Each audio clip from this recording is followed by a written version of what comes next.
What is going on, guys? What we're going to talk about in this training is the difference between marketing to your audience and marketing to your ideal client. I got a lot of questions in my question box on Instagram when I put up the poll of what you guys want to learn. And a lot of people had questions about marketing, about content, about lead generation. And while there's a lot to unpack, there were a few key conversations that I had with coaching clients this week that I wanted to share with you guys that will help you understand marketing on social media. Now, if you are a personal trainer, if you are a fitness coach and you want to learn how to start your own online coaching business, we have a program called the Personal Trainers Business Incubator, and we've fully laid out all of the systems that you need in depth for you inside the program. So if you guys are curious about what that program entails, all you need to do is check the link down below in the description. It'll take you to our website and show you what we're all about. So click that link and check us out. But without further ado, let's go ahead and dive into this training.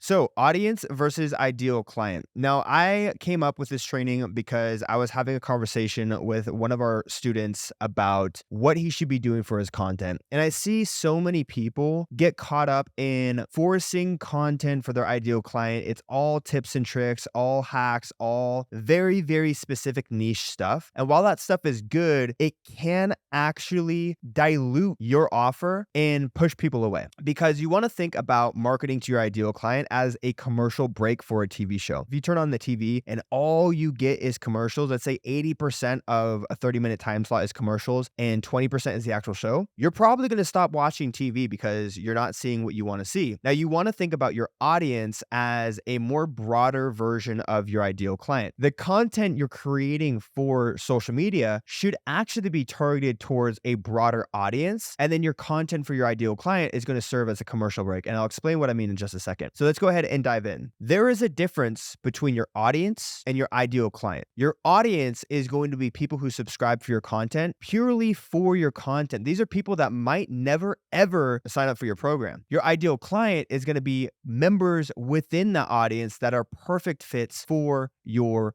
program. But the thing is, if you create content for your ideal client specifically, you are going to limit the amount of growth that you can see organically online, because in order for you to go viral, you need to create content that can be consumed by the masses. That's the best way to go viral online, is create content that's what's known as universally themed content. It's content that anyone can subscribe to. It's content that my mom will think is funny. I will think it's funny. It's something that my mom will think is interesting. I will think is interesting. It is just human nature to be interested in certain topics that are universally understood. Things that are universally understood are things like relationships, things like food, things like traveling. Anyone is going to be interested in food because that's a universal theme. Not everyone is going to be interested in macros. That is a very specific niche thing. And so if you can create content that's more well-rounded for your audience, you will actually have a better opportunity to go viral online. And then you'll choose content for your ideal client that will market your offer. We're going to explain exactly how to do this in this training as well. So too often people get caught up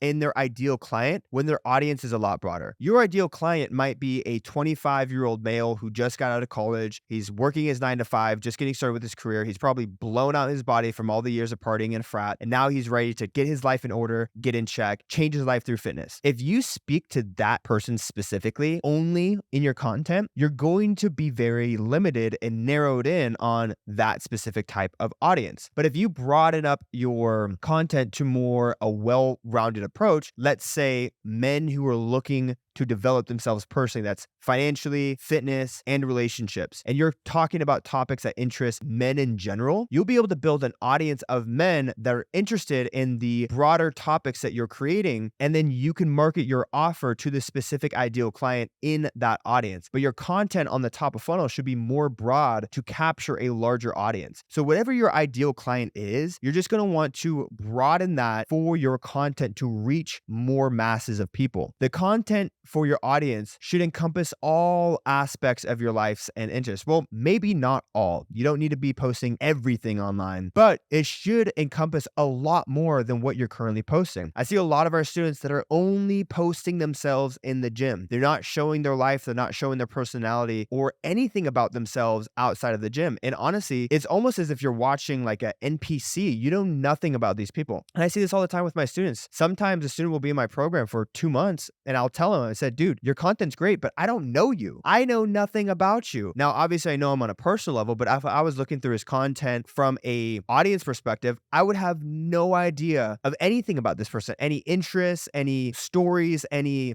history. Like, I don't know their background, like nothing. And so you want to create content that shows more of your life and your interests so you can build a deeper relationship with the current audience that you have and also attract new people outside of your audience. And I'm going to show you exactly, I'm going to open up my Instagram and show you exactly how I'm doing this for my own business. So your personal brand and your niche is the combination of multiple different dimensions of your life. Fitness isn't just one area of your life. If you're into fitness and you're a firefighter, your niche is firefighting and fitness. It's not just fitness. Let's say if you're into fitness, you're a firefighter, you have, really awesome apartment and you have a dog. Well, now your niche is firefighting, fitness, dog life, dope apartment. If you're into going to the beach and hang out at the beach, now your niche is firefighting, fitness, dog life, and beach life. And the combination of those different aspects of your life create a much more well-rounded picture that creates your personal brand. And again, like I mentioned, I'm going to open up my Instagram here in just a few moments to show you exactly how I'm doing this in my own personal life. Now, you want to think of your personal brand as a character in your TV show. Guys, look at me right now. I want you to know that I am fully, I don't want to say fabricated, but this is not an accident. The image you see here, the mustache, the haircut, the gold chain, the ring, my watches, it's intentional. It's a version of who I wanted to be to represent online. A couple years ago, I only wore hand-me-down clothes. I didn't have a nice car, didn't have a watch. I didn't really think about, my image or my look, and my results were lackluster. But when I really started to think about who is Zakk Colburn as a character on the TV show and what is this TV show, I really started being intentional about creating my personal brand, creating my image, and creating the TV show that I want people to subscribe to, which is my content. So your content should be TV content. You want to think of your life as a TV show. Your offer is for your ideal client, only make up about 20% of your audience. So your audience is a broad for the masses. Your content is for your audience. Your ideal client is going to be a small sliver, a small segment of that audience. So 80% of the people that consume your content will likely never buy your product. And so if you are only creating content for that 20%, you're going to ostracize the other 80% that are in your audience. And that's when you start to see engagement drop off, people start to unfollow, things like that, because you're not catering to the wider audience. You're diluting your offer. So creating content for your ideal client will be as if it's a commercial break. So a commercial break only takes up about 17% of a TV show. Let's say,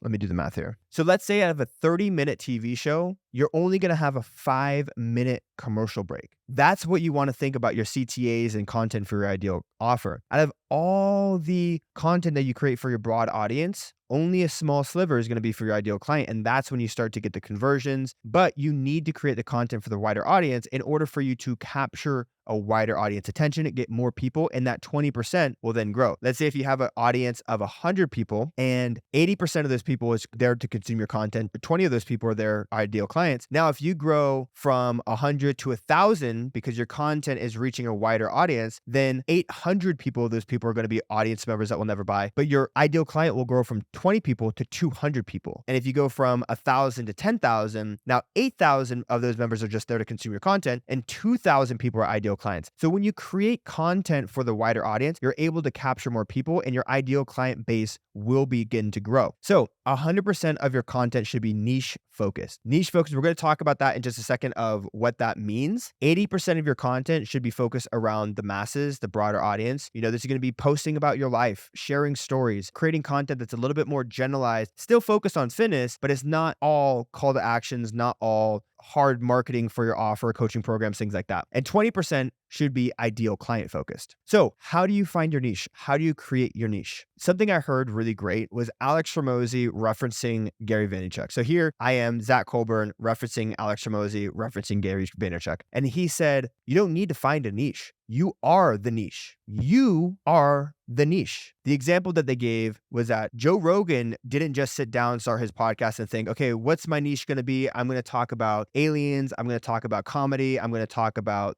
politics. No, he's just interested in that stuff. And so his niche is formed around him. Those things, his niche is Joe Rogan. And if you think about Alex Hormozi specifically, Alex Hormozi didn't sit down and think about, okay, I'm going to talk about business. I'm going to talk about sales. I'm going to talk about fitness. I'm going to talk about, entrepreneurship, personal development, philosophy. No, he's just interested in that stuff. And so he creates content on that stuff, and people subscribe because they find his content interesting because it's made for the general masses. Now, some of his content is made specifically for his offer, which he speaks to his ideal client with that content, but he's been able to grow a massive page and a massive audience because his content is broader than just his ideal client content. So how do you find your niche? You want to create a persona and create yourself and turn yourself into the niche. So how do you do that? What are 3 to 5 things that you have a love for outside of fitness? For myself, I have a really awesome car that I love. I love watches. I love traveling. I love mobility. I love my dog. That is my niche, right? I'm creating content for guys, personal trainers, fitness coaches that want to learn how to start an online coaching business, but also are interested in living the lifestyle that I live, right? So I'm able to create content around my lifestyle and then market to my ideal client who's consuming the content. And my content is able to grow because it is much wider and broader than just marketing to my ideal client. So how can you tie those things into your offer for your ideal client? Well, the thing is you just want to demonstrate the life that you're living. You want to talk about the things that are important to you. You want to share your stories and then talk about fitness as the underlying theme for the things that you're passionate about, right? So for me, I love personal development, and fitness is a gateway for personal development. I also love business and entrepreneurship. Fitness is a gateway for business and entrepreneurship. So I create content around fitness to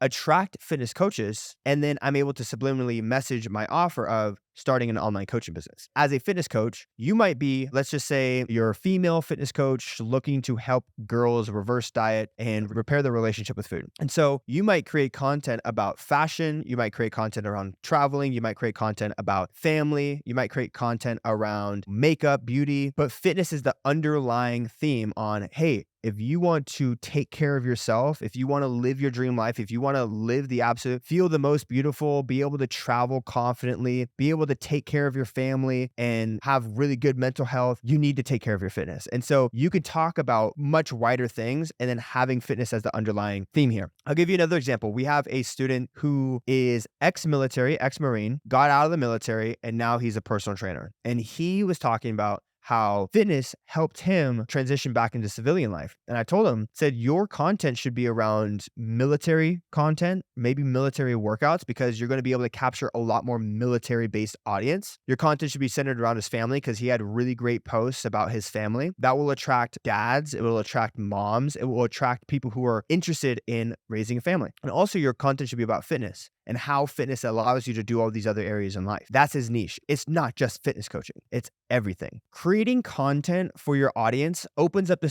spectrum for what you should post. So now you don't always have to be posting tips and tricks and hacks and talking head reels and workout demonstrations. You can post your life. You're able to post so much more. This is what people want to see. This also enables you to make more CTAs because you're not going to be spamming your offer. Oftentimes I see fitness coaches, they'll post 2 stories every single day, and it's always about their offer. Remember, if you're only posting commercials, people are going to tune out, and that's when your audience is going to drop off. Posting about your life and posting about the things that you're interested in will allow you to broaden or increase the amount of posts that you make, which will make those 1 to 2 CTAs a lot less spammy. And I'll show you exactly what I mean here in just a second when I break open my strategy. But trust me when I say this, guys, you might be thinking, yeah, but my life is boring. It is not boring. I'm going to show you how boring my life is and how well it served me posting about my life. So trust me when I say your life is not boring. Don't overthink it. So many people overthink it. Just post. Just freaking post. But now let's go over. I want to show you my Instagram here and show you exactly the strategies that we use for my stories and for my feed posts. So the first thing I want to show you is my archives here. I'm going to show you starting from when I got back from New York. Okay. I live a very boring life. I do the same thing every single day. And I'll show you that I do the same every single day.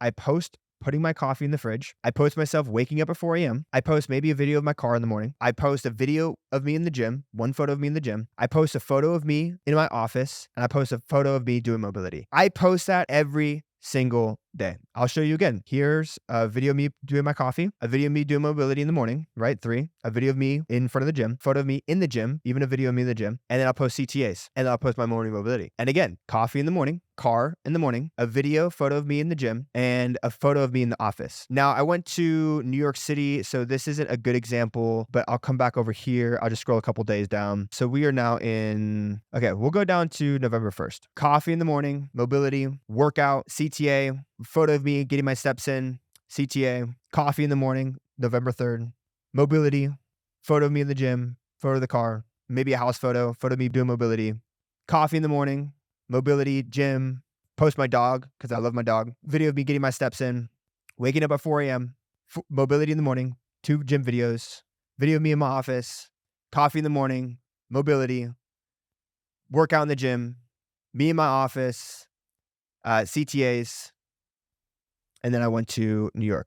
But you can see I post the same thing every single day, but this content, what it does is it creates my TV show. This is my TV show. When people follow Zakk Colburn, they're following Zakk Colburn TV. And so these stories are my TV shows, and my commercial breaks are these CTAs about my specific offer. Now, people who are genuinely interested in cars and dogs and fitness and working, reading, personal development, they're going to subscribe and continue watching my show purely because I'm adding value of showcasing my life and my niche. But this also gives me the opportunity to promote call to action for my business. Now, let's just say if I had 300 people watching my stories because all I posted was call to actions, well, out of those 300 people, maybe only 60 of those people would be ideal clients. But if I'm posting more broad in general for a wider audience and I have 1,000 people watching my stories, well, then that ideal client watching my stories goes from 60 to 200. And now I'm able to speak to more ideal clients because my audience is bigger. So that's to showcase my stories. Now, with my content, not all of my content is specifically for building an online coaching business. Actually, most of my content isn't geared towards building an online coaching business. This post right here is a personal story. Is, hey, this is a lesson that I learned in 2023, and this is how I plan to approach 2024. It's a fitness photo because, my ideal client, and I love fitness. I love building physiques. And so this reaches a broader audience than just people who are looking to start an online fitness coaching business. This post right here has nothing to do with starting an online fitness coaching business. It has nothing to do with my offer, but it does speak to a broader audience of people who like day in the life videos. They're inspired by cars, inspired by watches, which are things that I love. They're inspired by fitness, watching people work out, motivational reels. So this is a piece of content that's made purely for a broader audience. Again, this one here has nothing to do with starting an online fitness coaching business. Something that I really am passionate about is helping people in their early 20s navigate their way through life, because I never had that guidance growing up from my parents. And so I like being able to give that guidance to people who are in my position 5, 6, 10 years ago. This post has nothing to do with starting an online fitness coaching business, but I like fashion. I like dressing up. I like looking good. I like looking fancy. And so this is going to speak to a broader audience who are also interested in those things. Now, when I do